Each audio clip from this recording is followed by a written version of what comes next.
Ethan was heading home. Even though it was late, he had chosen to walk, to clear his head after a long day at work. He enjoyed these solitary moments, which were why he sometimes allowed himself them. A car stopped in front of him. Before he could react, two men jumped out of the vehicle and forced him inside. For a moment, he was breathless. Inside the dimly lit car sat two other men. "Because of you," one of them growled, his voice threatening. "We lost some people in picnic. I had nothing to do with it if that unfortunate incident happened," Ethan answered defensively. "Do you know Sandra Hamilton? She sometimes serves me at her restaurant," he said cautiously. "But the woman whose life you saved," one of the men pressed, "what kind of relationship do you have with her?"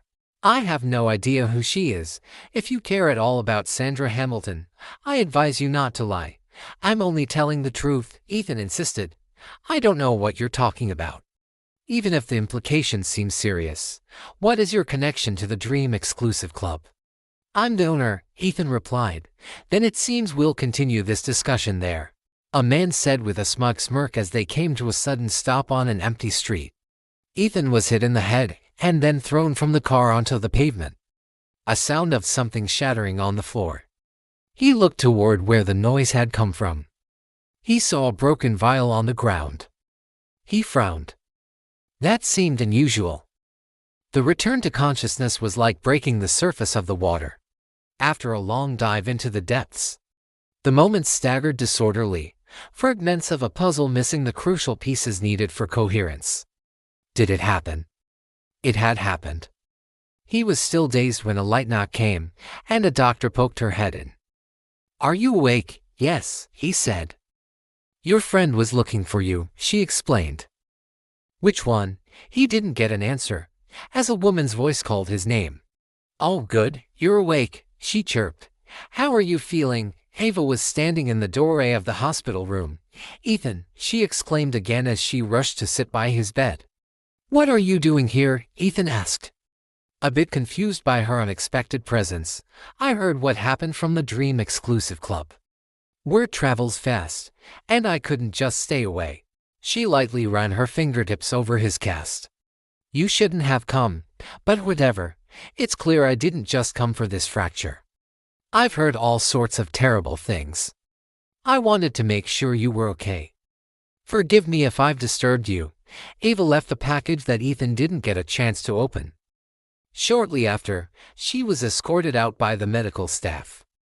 The next day, Ethan was discharged. He could still feel the warmth of alcohol in his blood, a comforting blanket that blurred the edges of his mind. He hurried towards the small bathroom. He froze at the sight of a woman standing behind him. "Oh God," Ethan gasped, clutching his chest as if to keep his heart in place. "So easily frightened?" she asked with a subtle smile. "What kind of great fiction writer are you?" murmured Ethan. "I think I know you. Try me," she challenged. "You're the woman who was injured that night in picnic. You're Jin Hua from the Silk Empire. You look different, though.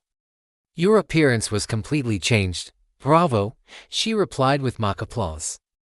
"You have a keen eye and a visual memory. I suppose you already know that not everyone sees what is meant to be seen. Now, murmured Ethan, where would you like to talk? Here, in this charming bathroom, or will you invite me into another room?" They moved to the living room. Jin Hua sat in an armchair, crossing her legs elegantly. "Because I ended up injured at your vacation house that night. You ran into some trouble. I am paying you this visit to assure you that your troubles no longer exist. They have already been resolved. My apologies for any inconvenience caused," she added nonchalantly.